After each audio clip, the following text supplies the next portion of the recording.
ठीक है आपको यहाँ जी। रोकूंगी। न्यूज रूम से मेरी सहयोगी सोनिका इस वक्त हमारे साथ जुड़ गई है। सोनिका, अगली 5 वीआईपी सीटों का जो रुझान आया है उसके बारे में हमें बता रही हैं कि अगली 5 वीआईपी सीटों में कौन महा एग्जिट पोल के अनुसार जीत रहा है, हार रहा है। सोनिका। बिल्कुल अदिति, विवेक, क्योंकि यहाँ पर हम महा एग्जिट पोल का पूरा निचोड़ दिखा रहे हैं कि कौन सी सीट पर कौन से उम्मीदवार जीतते हुए यहाँ पर दिख रहे हैं या किनका अनुमान यहाँ पर है। पहला सीट यहाँ पे आप देख रहे हैं दमोह, यहाँ पर जयंत मलैया बीजेपी से तो कांग्रेस से अजय टंडन, और यहाँ पर जयंत मलैया की जीत का अनुमान इस सीट पर है। बीजेपी की जो एग्जिट पोल के मुताबिक सामने आया है कि इस सीट पर बीजेपी जीत सकती है। अगली सीट आपके सामने आने वाली है ग्वालियर की, और ये वीआईपी सीट है। यहाँ पर ग्वालियर में माया सिंह जो बीजेपी से, सतीश सिकरवार जो कांग्रेस से, और यहाँ पर जीत संभावित जो है वो कांग्रेस की है। एग्जिट पोल के मुताबिक कांग्रेस यहाँ पर जीत सकती है।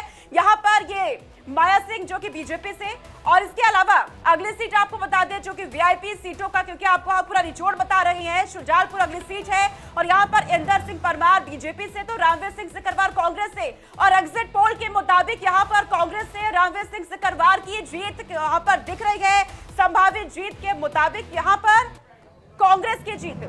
और अगली सीट अब आपको बताते हैं रेली, जहां पर गोपाल भार्गव बीजेपी से तो ज्योति पटेल कांग्रेस से है, कांग्रेस से। इसके अलावा यहां पर बीजेपी की जीत होती दिख रही है। एग्जिट पोल के मुताबिक यहां पर बीजेपी जीत सकती है। अगली सीट है आपके सामने सांवेर, तुलसी राम सिलावट बीजेपी से तो रानी बोसारी यहाँ पे कांग्रेस से है, और यहाँ पर जीत यहाँ पे होती हुई दिख रही है बीजेपी के। एग्जिट पोल के मुताबिक बीजेपी के खाते में ये सीट। सीधा यहाँ शुरू करते हैं स्टूडियो का अदिति।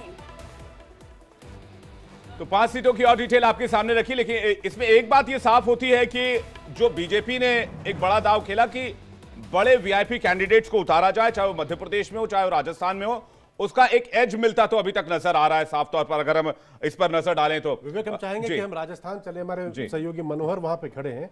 मनोहर, आप बताइए कि सबसे दिलचस्प वीआईपी सीट राजस्थान में कौन सी होने वाली है?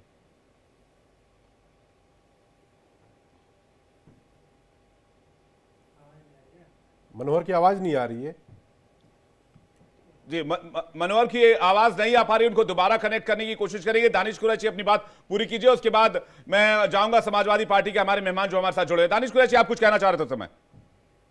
मेरा कहना यही है कि जिस तरीके से मतलब अगर 2014 की बात की जाए, अगर अब इससे आगे बढ़ के जब हम 2024 की बात करते हैं तो आपको लौटना पड़ेगा 2014 में, 2019 में क्या परिस्थितियां बनी। आप देखिए जहां जहां भारतीय जनता पार्टी ने मेंबर ऑफ पार्लियामेंट की सीटें जीती, वहां आप अगर जिस प्रदेश में कांग्रेस विपक्ष में है या सत्ता पक्ष में थी, वहां उन्होंने जीत हासिल करने के लिए बहुत आसानी रही। 2014 का एक उत्तर प्रदेश एक राज्य ऐसा था जहां पर गैर कांग्रेसी सरकार थी और बहुत ज्यादा तादाद में वो वहां निकल के आए। लेकिन इस तरीके की जो राजनीति, जिस तरह से भारतीय जनता पार्टी अपना वो बनाने की कोशिश कर रही है, तो ये फेस के सामने फेस बनाने की जो राजनीति कांग्रेस कर रही है, मुझे लगता है कि ये इसमें नाकाम रहेंगे। और प्रादेशिक पार्टियों का जो अभी तक तो दानिश कुरैशी ये देखने को मिल रहा है, जो फेस उतार रहे हैं उस फेस में कामयाबी मिल रही है। कपिल श्रीवास्तव हमारे साथ है, उनके पास चलते हैं। चाहे आप प्रहलाद सिंह पटेल को ले लीजिए, केंद्रीय मंत्री, उनको चुनाव में उतारा गया,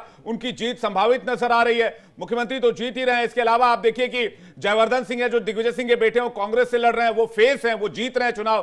तो ये फेस उतारने की जो स्ट्रैटेजी थी, हो सकता है बीजेपी के फेवर में जाए, इसके इंडिकेशन भी मिल रहे हैं। कपिल श्रीवास्तव, क्या कहेंगे आप?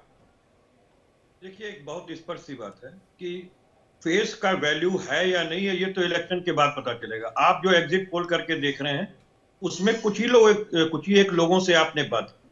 बहुत से मूक ऐसे वोटर होते हैं जो ज्यादा की संख्या में होते हैं, क्योंकि हम उतना सैंपल नहीं उठा सकते, इसलिए उस पर हम विश्वास नहीं करते। समाजवादी पार्टी का एक बात यह कहना है कि बीजेपी ने अपना अंतिम दांव खेला था, सर्वस्व निछावर कर देने के लिए वो तत्पर थी, और निश्चित रूप से उसका 10-15% तो फायदा जो है मिल सकता है, लेकिन इससे ज्यादा नहीं मिलने वाला। बावजूद इसके ये मध्य प्रदेश, राजस्थान, ये सारी सीटें हारेंगे और ये कहीं भी भारतीय जनता पार्टी की सरकार आपको बनते हुए नहीं दिखेगी। एग्जिट पोल पर हम भरोसा नहीं करते हैं, लेकिन हम लोगों ने जो हमारे कार्यकर्ता उतरे थे फील्ड पर चीजें हैं, वहां ये दिख रहा है कि भारतीय जनता पार्टी की सरकार नहीं आ रही है। तेलंगाना में भी नहीं आएगी, इसमें कहीं दो राय नहीं है। क्योंकि वहां पर जो भी लड़ाई है बीआरएस के बीच में है और कांग्रेस के बीच में है। भारतीय जनता पार्टी तो वहां है ही नहीं। छत्तीसगढ़ में कांग्रेस वापस आ रही है, मध्य प्रदेश में कांग्रेस की थोड़ी कमजोर स्थिति है, लेकिन राजस्थान में पुनः कांग्रेस एक बार सरकार बनाएगी। तो क्या कांग्रेस की सरकार बनाने से आपको फायदा होगा? बात फायदा और घाटा की नहीं है। हम तो भाई संविधान विरोधी सरकार तो कतई नहीं चाहेंगे, किसी कीमत पे नहीं जाएंगे। सांप्रदायिकता की सरकार बने हम कतई नहीं चाहेंगे, जिससे देश का जो है डेवलपमेंट बंद हो जाए। अच्छा, तो निश्चित तौर पे ये आगे देखा जाएगा कि समाजवादी पार्टी साथ देती है आगे चल करके, अगर हमारे विधायक आते हैं, या फिर हम जो है वो बीच में रहेंगे, हम ना इधर रहेंगे ना उधर। ठीक है श्रीवास्तव साहब, आपको यहां रोकूंगी। अगली 5 वीआईपी सीटों पर क्या तस्वीर बन रही है, अब अपने दर्शकों को वो दिखाते हैं। तो देखिए, हरसूद से जो विधानसभा सीट है उससे कुंवर विजय शाह है, मंत्री हैं, उनकी जीत संभावित लग रही है। सुखराम सालवे उनसे जो कांग्रेस के हैं यहां हारते हुए नजर आ रहे हैं एग्जिट पोल के नतीजों की अगर हम बात करें। अगली सीट आपको दिखाते हैं मध्य प्रदेश के रीवा की विधानसभा सीट, अहम सीट। राजेंद्र शुक्ल यहां से मंत्री जो हैं वो जीतते हुए दिख रहे हैं बीजेपी के। राजेंद्र शर्मा यहां पर हारते हुए नजर आ रहे हैं। ये रीवा सीट की तस्वीर हम आपको दिखा रहे हैं। अगली तस्वीर मध्य प्रदेश से जो आ रही है वो खुरई विधानसभा सीट की है। भूपेंद्र सिंह यहां पर जीत संभावित दिख रही है। कांग्रेस की रक्षा राजपूत यहां पर उनसे हारती हुई नजर आ रही है। मध्य प्रदेश की वीआईपी सीटों का जो इस वक्त लेखा जोखा आ रहा है वो आप देख रहे हैं। मानपुर सीट, मानपुर विधानसभा सीट, कुमारी मीना सिंह मांडवे यहां पर जीत संभावित नजर आ रही है। तिलक राज सिंह यहां हारते हुए नजर आ रहे हैं। और ये जितने भी सर्वे हैं हमने जमीन पर जाकर लोगों से बातचीत के आधार पर किया। एक और सीट की तस्वीर आप देखिए, हरदा की सीट आप देख रहे हैं। कमल पटेल मंत्री हैं, लेकिन ये जीतेंगे ये मुश्किल लग रहा है, क्योंकि रामकिशोर दोगने से उनको कड़ा मुकाबला मिल रहा है और उनकी जीत संभावित बताई जा रही है। वो कांग्रेस के हैं, जबकि कमल पटेल उनके सामने जो मंत्री हैं। तो ये कंप्लीटली नहीं कहा जा सकता है कि अगर फेस है तो जीत सुनिश्चित है।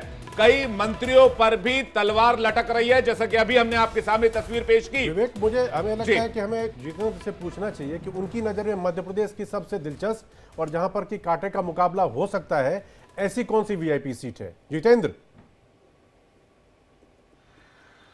बिल्कुल, देखिए अगर हम मध्य प्रदेश की बात करें तो मध्य प्रदेश की नजर से अगर देखें तो बुरहानपुर एक ऐसी सीट है मध्य प्रदेश में जहां पर त्रिकोणीय नहीं चौकोणीय जो मुकाबला है वो हो रहा है। क्योंकि यहां पर हमने देखा है कि किस प्रकार से भारतीय जनता पार्टी की तरफ से अर्चना चिटनिस को उम्मीदवार बनाया गया है, तो वहीं पूर्व प्रदेश अध्यक्ष बीजेपी के जो रहे हैं उनके बेटे हर्ष चौहान निर्दलीय चुनाव लड़ रहे हैं। कांग्रेस ने यहां पर शेरा भैया को मैदान में उतारा है, तो वहीं कांग्रेस के एक बागी एआईएमआईएम से चुनाव लड़ रहे हैं। और देखिए, जब नगर निगम चुनाव हुए थे तो एआईएम ने जब वहां पर चुनाव लड़ा था तो कहीं ना कहीं कांग्रेस को नुकसान हुआ था। तो यहां पर जो मुकाबला है कुल मिला कहा जा सकता है कि बुरहानपुर में वो काफी ज्यादा इंटरेस्टिंग मुकाबला नजर आ रहा है। इसके अलावा अगर हम बात करें तो मध्य प्रदेश में खासतौर पर भिंड मुरैना यानी कि ग्वालियर चंबल संभाग की बात करें तो यहां की तमाम सीटों को लेकर नेताओं ने अपनी साख दांव पर लगाई है। तो ये जो रिजल्ट है बताएंगे कि आखिर जो 3 तारीख को रिजल्ट आएगा वो ये बताएगा कि आखिर जो नेताओं ने अपनी इज्जत को दांव पे लगाया है, साख को दांव पे लगाया है, वो कितने सक्षम होंगे। देखिए कुछ लोग मौजूद हैं, क्या लग रहा है आपको इस बार लग रही है पूरे चुनावी मैदान में?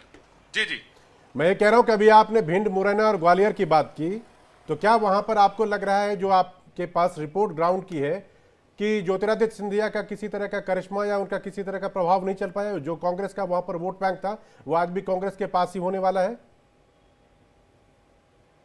बिल्कुल, देखिए जिस प्रकार से कहा गया था कि ज्योतिरादित्य सिंधिया वहां पर पहुंचे हुए हैं और यहां पर एक करिश्मा करके दिखाएंगे ग्वालियर चंबल संभाग में, लेकिन वैसा होता हुआ नजर नहीं आ रहा है। क्योंकि ग्वालियर चंबल संभाग का लगातार जो रिजल्ट देखा गया है, हमेशा से जो देखा गया है, वहां पर जो जातिगत के आधार पर चुनाव प्रक्रिया होती है, उसी के आधार पर इस बार भी जो चुनाव है वो लड़े जा रहे हैं। और ऐसे में बीजेपी हो या कांग्रेस, दोनों ने ही अपने नेताओं को तो वहां पर उतारा, लेकिन जिस प्रकार से जातिगत जनगणना को साधने का वहां पर प्रयास किया गया है, जिस प्रकार से यहाँ पर संभावना तलाशी गई, उसके बाद किस जाति से कौन व्यक्ति आता है उसे यहाँ पर उम्मीदवार बनाया गया, उसी के आधार पर चुनाव है वो किया जा रहा है। अगर हम ये कहें कि ज्योतिरादित्य सिंधिया वहां से आते हैं और ऐसे में उनका करिश्मा वहां पर देखने को मिल रहा है, तो ये संभव नहीं है कि ज्योतिरादित्य सिंधिया के ग्वालियर चंबल संभाग में होने से कोई फर्क पड़ रहा है। नरसिंहपुर से प्रहलाद पटेल पहली बार चुनाव लड़ रहे हैं, उनके बारे में आपको क्या रिपोर्ट मिली है? हालांकि हमने जो तस्वीर दिखाई उसके हिसाब से वो चुनाव जीतते नजर आ रहे हैं।